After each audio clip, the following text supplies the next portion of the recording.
Good afternoon. What a day today has been. So the weather is absolutely stunning. It's crystal clear blue skies, gorgeous day, and according to the forecast we've got a couple of grey days ahead of us. What did I do this morning? Bounced out of bed, all keen to get going, got in the shower, slipped, cricked my neck. So I got like walking around, you know when you're like this, when you've cricked your neck and you can't stretch your head up. And anyway, I was like, oh, never mind, get past that. Got a load of washing on, getting the laundry out, discovered a new hole in the lawn in the back garden that I didn't know about, and managed to turn my ankle over in it. Fantastic, Jessie, well done. So I am walking wounded today.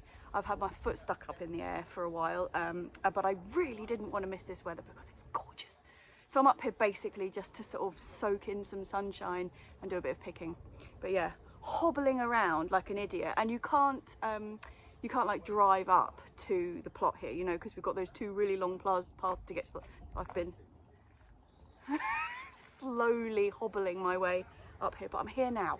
That's the important bit. I'm going to go and pick beans, because endless beans. I'm going to check the courgette plants because endless courgettes. We've got some super sexy tomatoes to pick. Gonna have to do a taste test on them soon because we've just been like munching them. Like, oh, that one's delicious, that one's delicious, that one's delicious. Not actually kind of focused on which is which. What else am I going to pick? I think I spied some achocha that are ready to go, which is very exciting because that'll be the first ones of this year. They're only the small ones, the Yorkshire achocha, not the giant Bolivian slipper achocha. I haven't seen any of them on there yet. What else have we got? I don't know. Need a load of salad for dinner. Hey girlies, I know. Salad for dinner, yes. God, it's a beautiful day. It is a beautiful day. Let me just do you a whiz around over the sky because look at that sky. It is magnificent. Magnificent.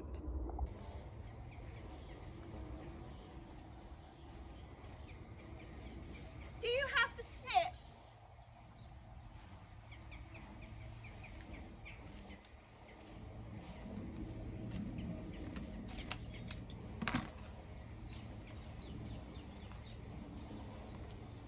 Beans, beans, beans. We have been flooded with runner beans this year, which is excellent, but we had such hard time getting the French beans germinated this year, and once we did get some germinated after like the third go, most of them got eaten off by slugs, which was brilliant. But we've got these two plants here, which is basically all that survived, apart from one purple one. But this green one is Cobra, and I've been amazed by it. Like just these two plants, and we have had so many beans off them. Proper impressed with the variety Cobra. That's going to be on the list for next year, 100%. And I tell you what, it's amazing that it's the end of August practically, and we're only getting our first achocha. I mean, I did sow them a little bit later than I normally would, and then we had all that cold weather. But yeah, normally I'm picking these at like the beginning of July, and then we are inundated with them. But not this year. And this is the Yorkshire version, which are the little tiny ones, which are absolutely beautiful, and you can stuff them. You have to take the cores out of a chocha because their seeds are really, really woody and gnarly, and you certainly wouldn't want to eat them. But these are wonderful if you just take out the inside, stuff them with a bit of cream cheese and put them in the oven. But on the other side of the arch, I'm waiting for the Bolivian slippers to come good. And they are huge. They're meant to be about 10 centimetres long, so I could stuff them with all sorts of things, which is pretty exciting. Sadly, they're only just beginning to flower now. But if the weather holds, we should get some soon, which is pretty exciting. These are such a cute little vegetable. I just think they're beautiful. Isn't that gorgeous?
Not a bad haul, but I'm going to just actually, I've got to admit, this is more for me than you. But I'm going to hold up these tomatoes and say which variety they are while I'm in. Sorry, I realise I can't move my neck. While I'm in here, say which varieties they are, so that I can remember when I get home, because I keep picking them and being like, oh, that's really exciting. I'm going to, oh my god, I'm so old. Give me a second.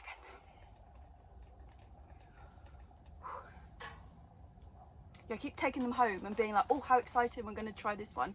And then by the time I've got home, I've forgotten what variety it was. So, right, we have got these absolute beauties are all indigo apple. And now they look very similar to Black Beauty. I mean, they are different. You can see that, oh, that one's split, but you can see they're a different shape, and also these have got much brighter where they are bright, but it's like, it's proper soft, like, you know, it's a ready tomato. But yeah, so what was that one? Black Beauty and Indigo Apple. Another two that are looking quite similar in colour, but again feel soft. I've never had either of these two, so this is a bit of a gamble. But this one, they're definitely ready. Like, you can feel the texture of them, they're ready. But this one is Ananas Noir. Very excited about that. I don't know if it should be a darker colour than that. There's still a whole load more on the plant, so we will see, but it feels ready. And this one is Captain Lucky. Very soft, and you see it split a bit there. But yeah, two beautiful tomatoes that I'm really excited about trying. This one is Pork Chop, much more easy to identify. A real gorge, that one. I picked one of these the other day and we still haven't eaten it, so tonight might be the night. It seems it's so beautiful. It's obviously barbecue weather.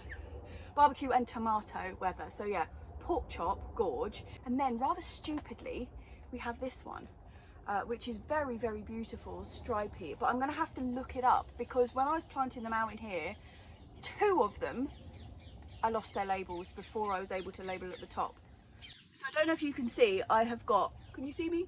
I've got these labels hanging from the very tops of, you know, where they're being tied in, which I did about 3 weeks after I planted them. So when I planted them out, they had their own little labels in the soil, you know, but 2 of them went missing in the meantime. So that's not great.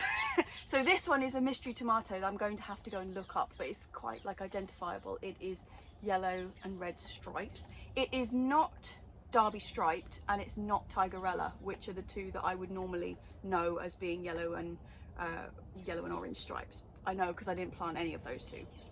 I'll have to look that one up. Then there's the classic sun gold. We've got loads of these, and this one's very interesting. This is garnet, which is probably my favourite cherry tomato. Oh, it's just reminded me, I've forgotten to pick the green doctor because I've forgotten because it's green.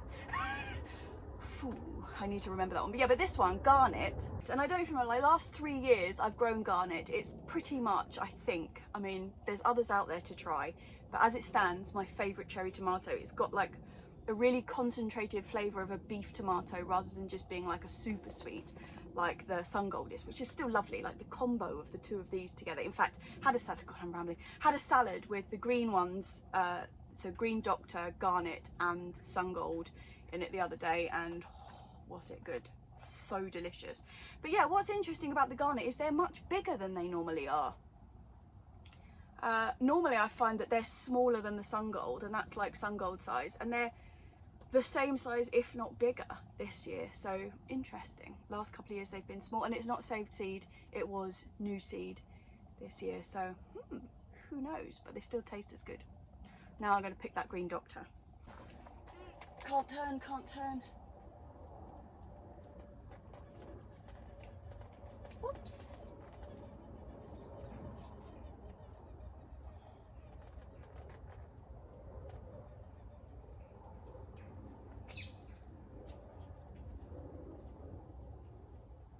Nope, that's all of them. But yeah, super happy. Super happy. Oh God. Just grab a lettuce before we head off. This is Webb's Wonderful. They have been outstanding this year. Absolutely marvellous. Not a style of lettuce I usually grow, actually. It's an iceberg, and I find often when you buy iceberg lettuces in the supermarket or whatever, they've got fantastic crunch, really, really juicy, but not a great deal of flavour. And what this lettuce combines is that really fantastic crunch, juicy, fresh kind of texture with a flavour, which is a revelation, and I love it. Anyway, going to hobble off down the allotment path, which always seems longer when you're hopping. See you later, chaps.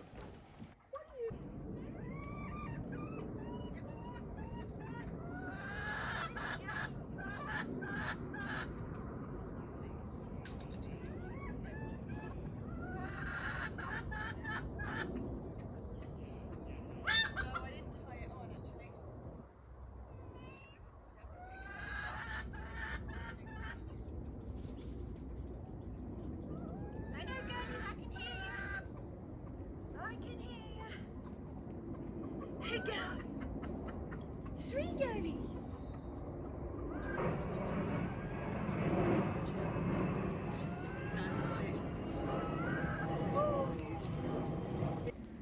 Good morning, Princess P. Good morning, Princess P. Yeah, yeah.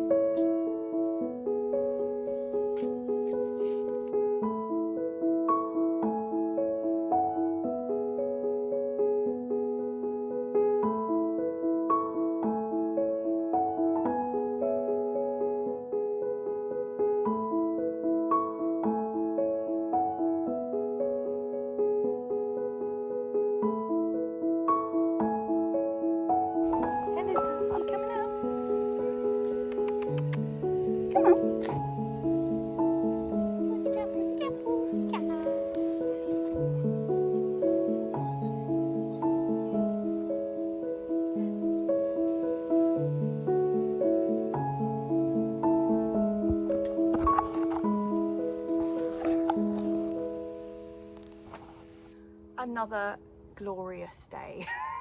It's beautiful. Actually, it's a bit like sun's in and out today, but when the sun does come out, it's absolutely beautiful. And what's on the cards for today? Actually, one thing I do need to do is, so at the beginning of the week, so I picked a load of the peppermint chard, and that was actually the first proper picking that we had had of it, even though it's got quite big and we've got loads of it. We've just had so much else to eat. We haven't actually done a big picking of it, and I've got to report it's probably the nicest chard we've ever grown. Not only is it beautiful, but it's lovely. We just had it, just the leaves, like wilted down and then stirred through with like garlic fried in butter, bit of salt.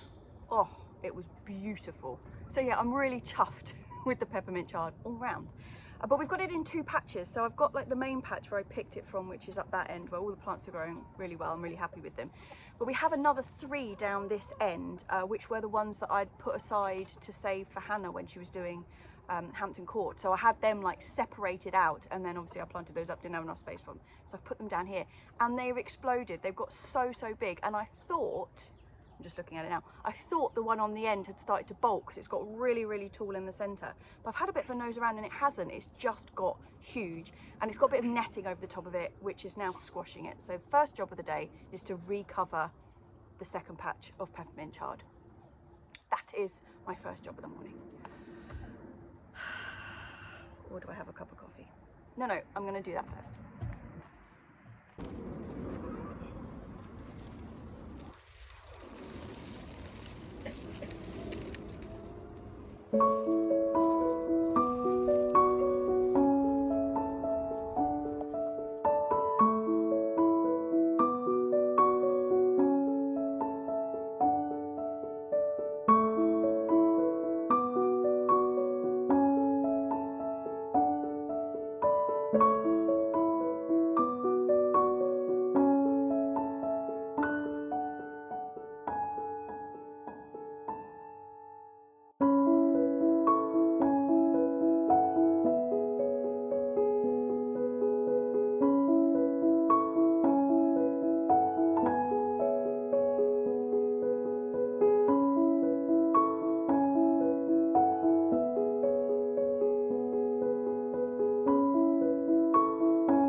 While I've been doing that, Mum has cleared, so we had loads and loads of self-seeded tree spinach all around the place. If you've ever grown tree spinach, you'll know that it self-seeds like hellfire. Anyway, we left some to go in one of the beds that we weren't using, but we need to use the bed. So Mum has cleared it, and rather than just throw it away, in fact the chickens don't even like it that much, which is a bit of a bugger, but she's just like picking all the big leaves off, and we'll just blanch them, chuck them in the freezer, and use them in curries during the winter. It's a really good veg for storing at this time of year because it's got quite an earthy taste to it, and it works really well in curries, like doing sagaloo or just stirring it through something really strong tasting like an Indian style curry. But you can cook them like straight from raw frozen. So at the moment when it's all here, we've got so much other stuff to eat, but if we just bag it all up, stir it through a curry in the winter, it's perfect. Excellent. Right, what am I going to do next?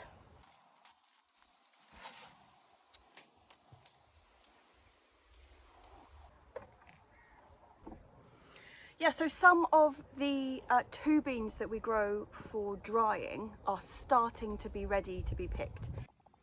So these are the Greek gigantes. They are like a really fat runner bean style, you can see from the sort of pod. But this is what we're waiting for. When they start going, it's called paper dry because when you do that, it sounds like paper.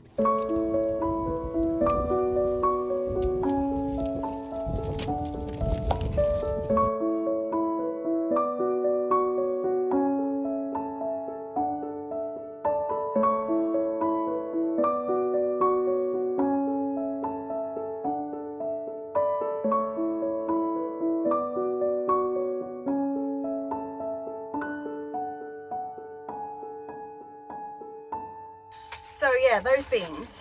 I also picked some of the ballottis. That's not a good example. Let me show you. So this, when they go, they sound like paper and they're rattly when you want to pick them. You could just leave them all on there to go paper dry and then pick them all in one fell swoop at the end, which we tend to do later in the season. But as these guys, so see, when they do go paper dry, they split along the edge and they'll drop their beans. And because these ones have gone so early, if I left these to the same time that all the rest of them are going to dry off, these will have split. So I'm just kind of slowly picking them off as they go. But you'll see, these are the Greek gigantes. Look how beautiful, if I can open them. Look how beautiful the beans are inside. Absolute fatty beast. When they cook, they get huge. They're like this, like butter beans on steroids. They're absolutely gorgeous. But so what I'm going to do with these two, so what I'll do with these from here is leave them in their casing, and I'll just leave them in the paper bag until I've kind of done a big picking, and then I will shell them and freeze them. Traditionally, you would just shell them and stick them in a jar and then use them over winter.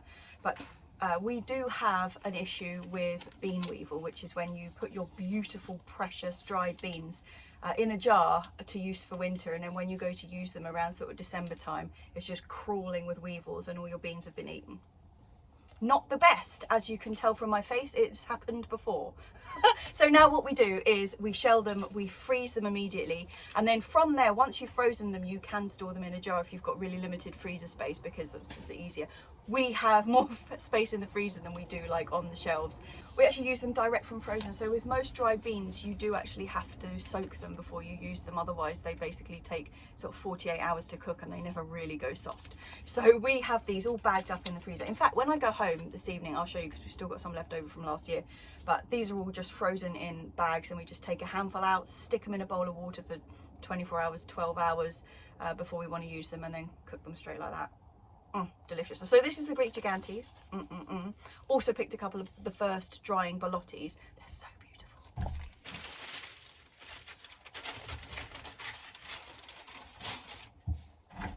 That's these chaps. All these beautiful speckledy. When these are fresh, they're like green and red stripes. They're gorgeous. And the beans. Oh, the beans, if I can open it. The beans are so beautiful.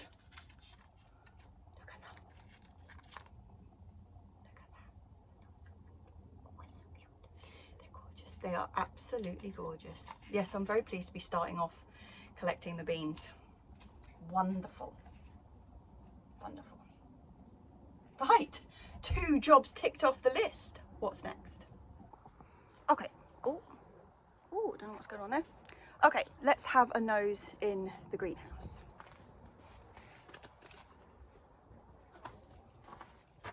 First things first, when I did the Q&A last week, 2 questions about the bubble wrap that we've still got in the greenhouse. We still have it up for a couple of reasons. Firstly, we were a bit slow in taking it down. The beginning of the year went from really long, cold spring to then suddenly burning hot.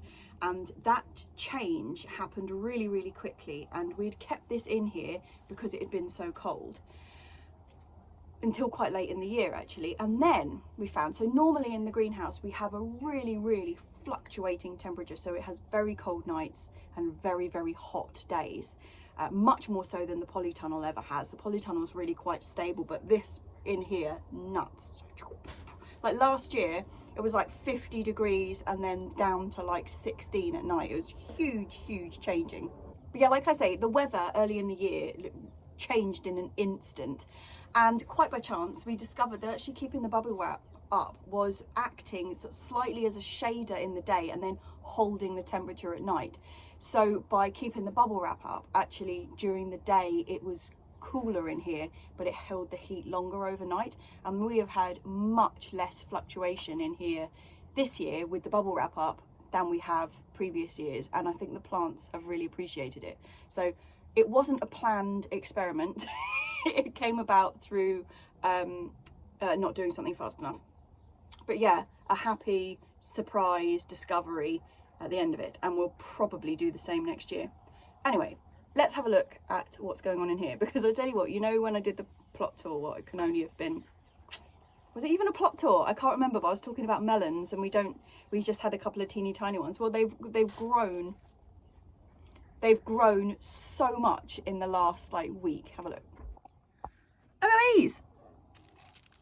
I can't believe it. Like, that is not a small melon, and that was like this big when I filmed it last time.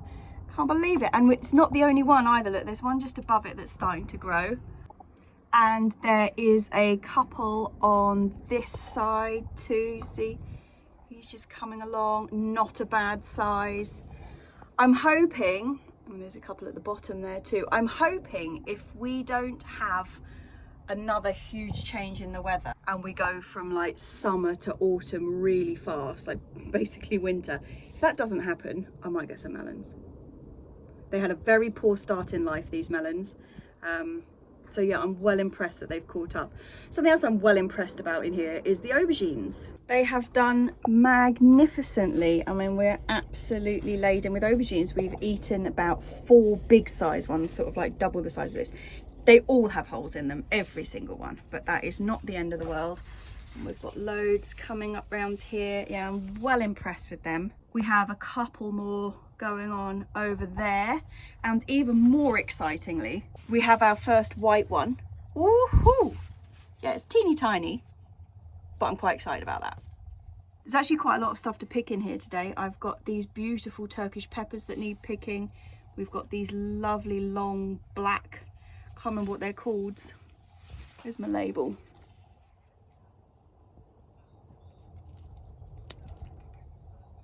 Oh, that was great, wasn't it? I will have to look on my list because I can't remember.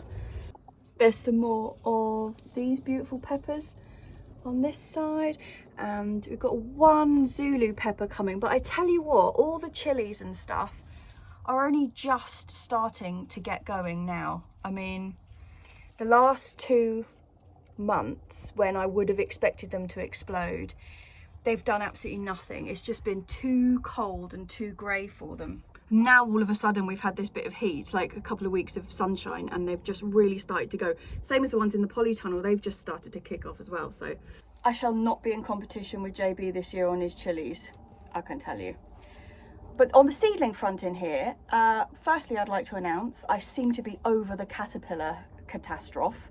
Haven't seen one in here for ages, and everything seems to be taking off just fine. I have, however, officially given up on the pak choi, and I will be sowing some more today. That is these poor sad creatures here. They were all eaten off, and then they came back once, and then they were all eaten off again. Look, there's just one. One has got a leaf on it. That's it. Not great. So I will be resowing them today. But I've got quite a lot of good bits and pieces in here. I've planted out most of these, which is the Russian kale. These are Cavolo Nero. That's Russian kale. I do not know what that is, but I have got purple sprouting broccoli in here that's waiting to go out. So I will get them out at some point today. We've got lettuces waiting to go out. Got a bit of chard. That is lucullus. There's a little bit more peppermint there. Over on this side, I have white silver, and that's just the standard perpetual spinach chard, you know, the Bieta. I will get them out. I'm hoping they are going to be my winter and spring eating chards. This is the other mustard that I've got. I've got the dragon's tongue mustard out. Actually, I've just covered that in the bed that's got the chard in. But this is the green wave, so I've got to get some of that out. Nipper leeks waiting to go in.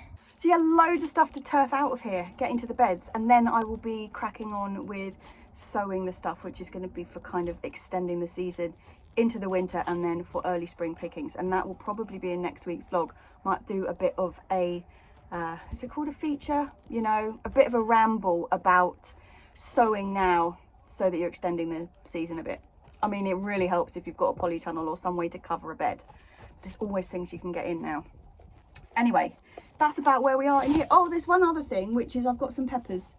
I've got a couple of bell peppers to pick. I'm going to pick the stuff in here and then give it a really good water, because it is very, very dry in here, isn't it, chaps? I'm so sorry. You're looking a bit sad. Yes. Sitting here with my hat on to keep the sun out of my eyes. It's raining. Yeah, we're having a coffee break under the awning because it's raining. and there is rumbling thunder in the distance, so oh, that's hot. Oh. Well, I just made it. Leave it a bit. Oh, yeah, I'll leave that for a minute, I think.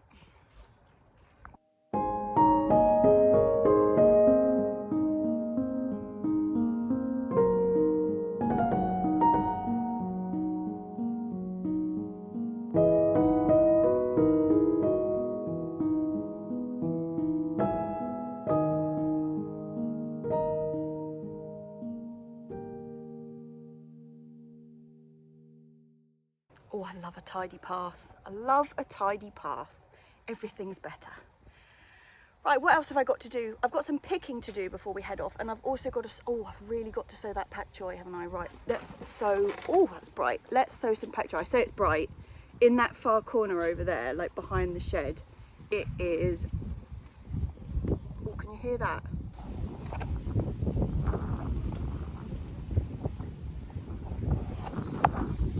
Oh, and now the wind has started. There's a thunderstorm coming and it's just on the horizon. It's just black. You just hear these huge bellows of thunder coming over from Richmond Hill. Even though it's beautiful sunshine here, it's looking dangerous over there. Anyway, I better sow some pak choi quick because we might have to make an escape. I do hope I've got pak choi seed up here.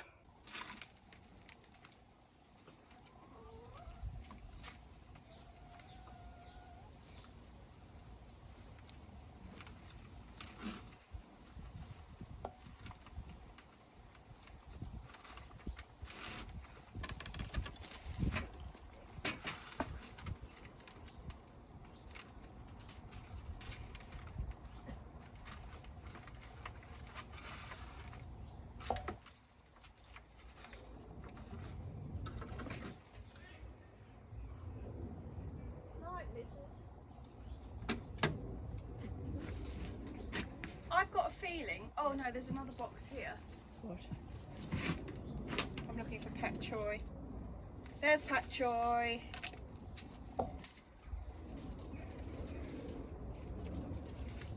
There's red choi. Do you a nuisance laying there like that on top of all those plants?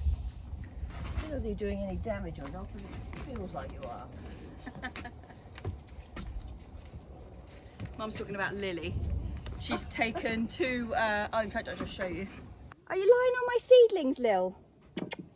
Lily! I know. That is the chicory bed, and all the chicory is only about this small, so easily cat squashed.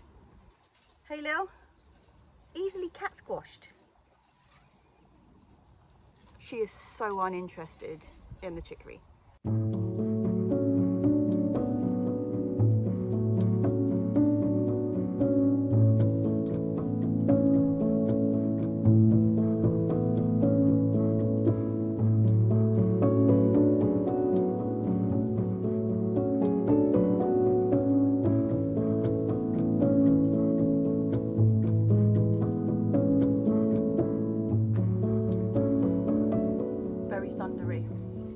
Was going to be the same as I sowed last time, the ones that got by the caterpillars, but I'm not going to be doing tatsoi because there's no seed in it. Well done, Jessie, for storing the packet and not noting it down.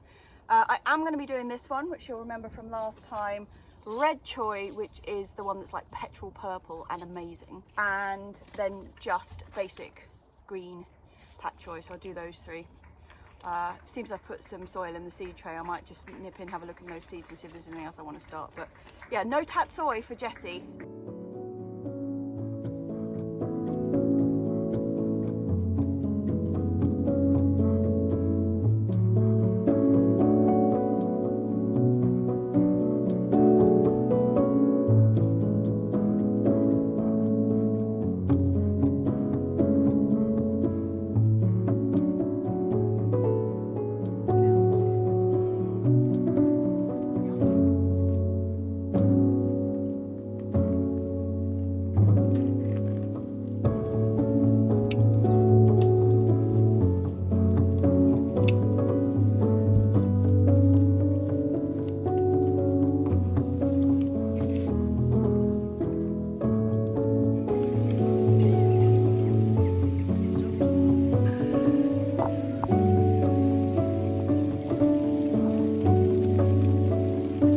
soggy. Should we go in the shed? Or do you want to go in the greenhouse?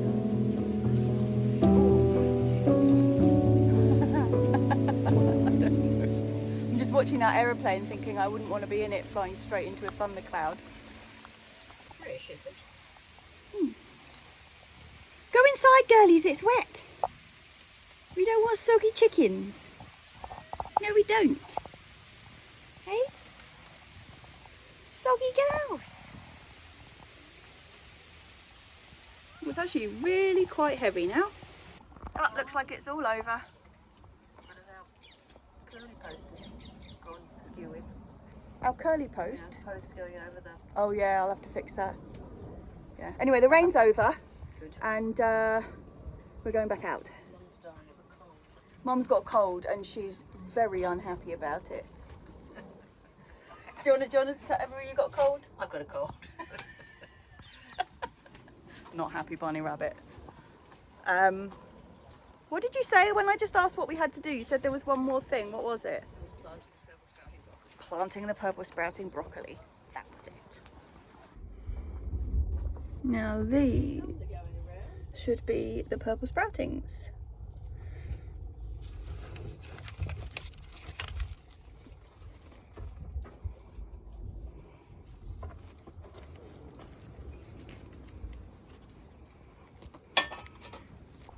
Okay, I'm going to put them in the same bed that the parsnips are in.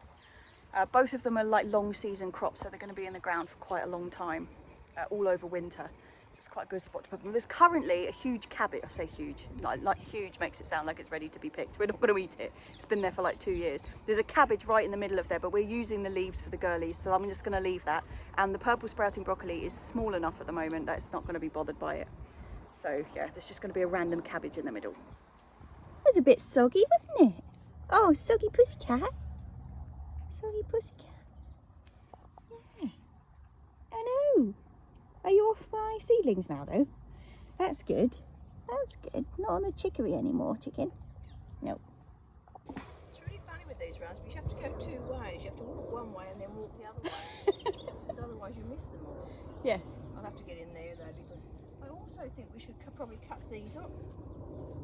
It's not good look, is it? That's wrong. That's dead. And this is these are all very Gnarly. funny. Well, if we can find out which plant it is, we should really probably dig it out, do you think? Not just cut it off.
Raining again!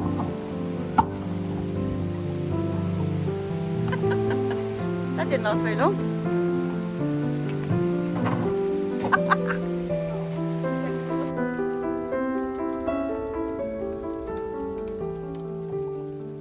It's proper dark out there and you can still hear the thunder, but rain's stopping again. Do you think we'll get the purple sprouting in before it goes again? Yes. Right. Oh, that's some moody thunder. That's quite close, that one. It's really close, yeah. It's like, feels like it's, or sounds like it's just on the hill.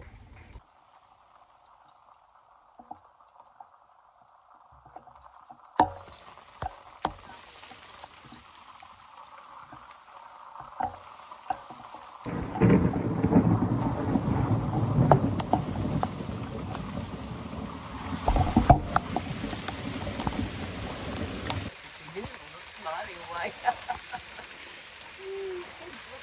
Oh, it's so dark. It's like dusk. It looks properly like the sun's going down. It's like 3 o'clock in the afternoon. Ooh, it's right over the top of us now, I think. Temperature's dropped enormously. Decision making time. Do we stick it out? But the forecast says we've got this for like another hour now. So do we just stick it out or do we go home? Well, I mean, it's so dark. You can't tell that it's dark on here, obviously, because the camera just adjusts. But it's so dark.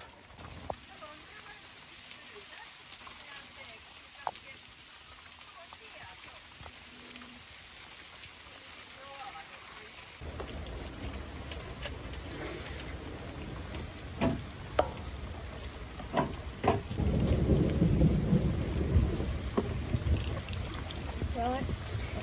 Totally soaking wet.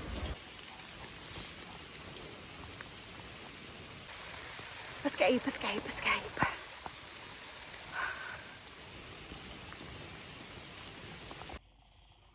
And we're home, dry and equipped. Cheers, chaps. Now, before I forget, I was going to show you my dried beans. So I was saying before, the reason that we store ours in the freezer is because of the various bean weevils and things which we found to be in them over the years. We store them just in plastic bags like this, straight in the freezer, don't do anything out. And then when we're going to use them, just take a handful out and soak them for 24 hours-ish. Or just stick them in some water the day before you're going to use them. Once you've actually frozen, like if you don't have a lot of freezer space, once you've frozen them for like a couple of weeks or a month or whatever, you should be able to jar them because it should have killed whatever would be in there ready to pounce and eat your beans. But we've got more space in the freezer. Since we bought a new freezer and we've got like a second one in the shed, it's not huge. It's not a fancy one, but you know, it's enough that it's actually easier for us to store them in the freezer than it is jarring them in the cupboard, even though they look beautiful in a jar, much less attractive in a plastic baggie, but you know, never mind, serves a purpose. Yeah, chaps, so we made the right call on coming home because it's about 2 hours, 3 hours later now, dried off, changed clothes, but it's still raining outside. So definitely made the right decision because we would have been damn soggy by now. Now next week I'm planning to do some tomato tasting. I've got to label them all up. We've got quite a few because we've got some tomatoes growing in the back garden as well, which luckily enough, actually it's worked out that a lot of the ones that we took out, the outdoor ones that were growing at the allotment, which all got the blight, we do have a couple more of them growing here outside. And I mean, I'm touching wood, touching everything, crossing my fingers, no blight here yet, even though we're just up the road. It's much more sheltered here. Like up at the allotment, it's just like blowing off the side of a hill. Here, little terraced house with a walled garden, like much more protected. So anyway, we should have about 15 tomatoes to taste, I think, next week. So Mum and I are going to do that.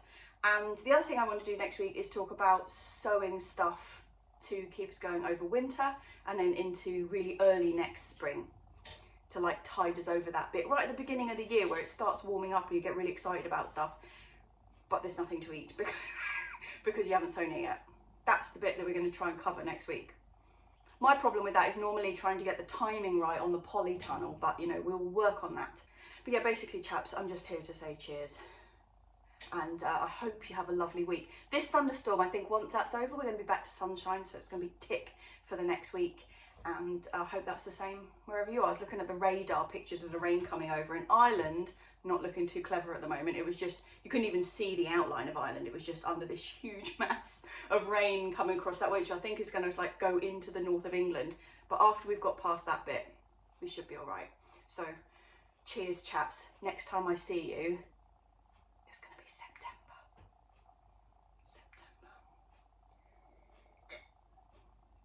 I don't know how that happened. I don't know how that happened. But anyway, cheers Monday Clubbers. They're the people whose names you see at the end of the video who keep this vlog running week in, week out, the exceptional bods that they are. And cheers to everybody else. Have a wonderful week.